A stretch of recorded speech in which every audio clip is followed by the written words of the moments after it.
बिस्मिल्लाहिर्रहमानिर्रहीम अस्सलामु अलैकुम वरहमतुल्लाहि वबरकातुहू। Dear students, welcome to study time. Study time channel को सब्सक्राइब करें और साथ बेल आइकन के बटन को दबा दें ताकि नई आने वाली वीडियोस के नोटिफिकेशन आपको बर वक्त मिल सकें। आगे बढ़ते हैं अपनी नेक्स्ट वीडियो की जानब। जियोग्राफी फॉर क्लास 6 पीटीबी की बुक और उसका chapter number 1 earth as planet, इसकी वीडियोज़ बनाने का अमल जारी है और इसमें हम अगली वीडियो जो बनाने जा रहे हैं उसकी तरफ आगे बढ़ते हैं। तो मूवमेंट ऑफ अर्थ जो टॉपिक है इसको हमने पिछली वीडियो में शुरू किया था। जो ज़मीन की दो किस्म की हरकत है, पहली रोटेशन जिसकी वीडियो हम देख चुके हैं, बना चुके हैं, आप इसको पढ़ चुके हैं और देख चुके हैं। रोटेशन ज़मीन के अपने एक्सिस के ऊपर जो मूवमेंट होती है उसको रोटेशन कहते हैं और इसी की वजह से दिन और रात बनते हैं। इसको हमने डिटेल से पढ़ा। दूसरी हरकत होती है रोटेट करने के साथ साथ ज़मीन सूरज के गिर्द जो चक्कर लगाती है इसको रेवोल्यूशन कहते हैं। तो इसी रेवोल्यूशन को हम आज पढ़ेंगे।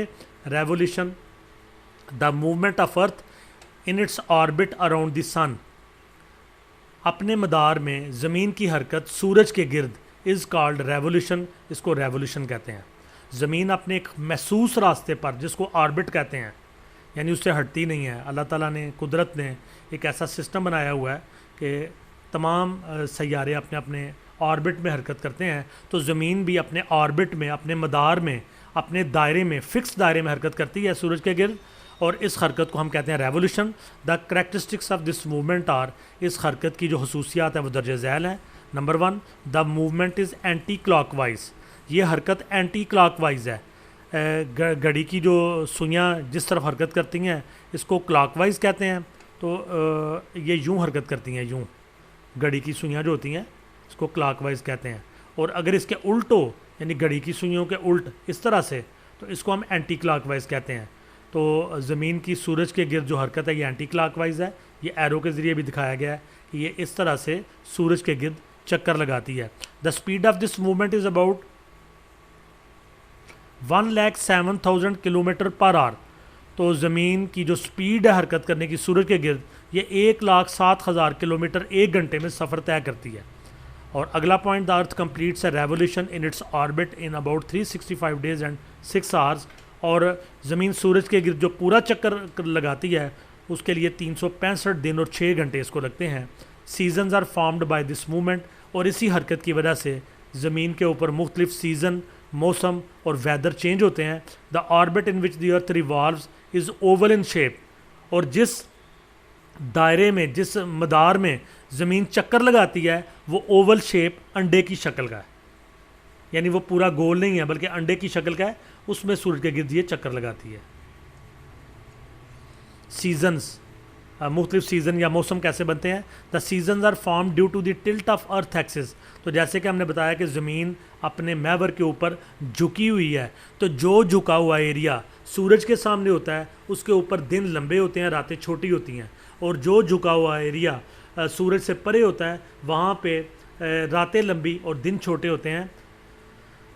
तो जो सीज़न है ये ज़मीन के जो अपने एक्सिस के ऊपर जो टिल्ट करती है, उसका जो झुकाव है, उसका जो तिरछापन है, उसकी वजह से बनते हैं। मौसम, in summers the days are longer, गर्मियों में दिन लंबे होते हैं, एंड नाइट्स आर शार्टर, और रातें छोटी होती हैं। एंड इन विंटर्स, और सर्दियों में द डेज़ आर शार्टर, दिन छोटे होते हैं, एंड नाइट्स आर लॉन्गर, और रातें लंबी होती हैं।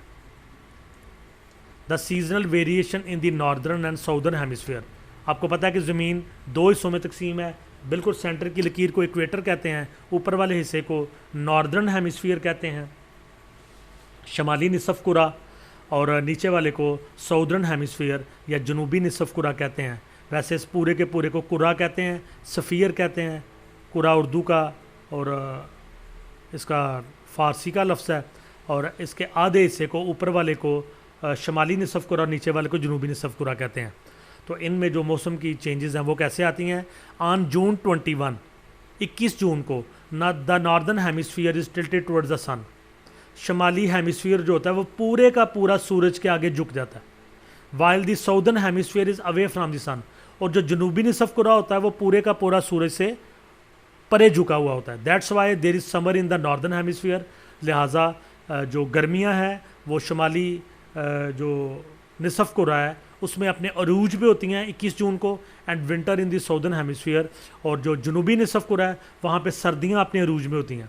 ऑन December 22, 22 दिसंबर को the southern hemisphere is tilted towards the sun, जो जनूबी निसफ कुरा है वो पूरे का पूरा सूरज के सामने झुका होता है, while the northern hemisphere is away from the sun, और शुमाली निसफ कुरा सूरज से परे चला जाता है। That is why there is summer in the northern hemisphere, लिहाजा जो साउदर्न हेमिस्फीयर जनूबी निसफ कुरे में गर्मियाँ होती हैं, and winter in the northern hemisphere, और शुमाली निसफ कुरे में सर्दियाँ होती हैं। ऑन March 21 एंड September 21, 2 तारीखें ज़हन में रखें, 21 मार्च और 22 सितंबर। Neither of the two hemisphere is tilted towards the sun, ज़मीन बिल्कुल बैलेंस हो जाती है और इसके दोनों निसफ कुरे सूरज की तरफ झुके हुए नहीं होते। That's why the season is neither too hot nor too cold in both hemispheres.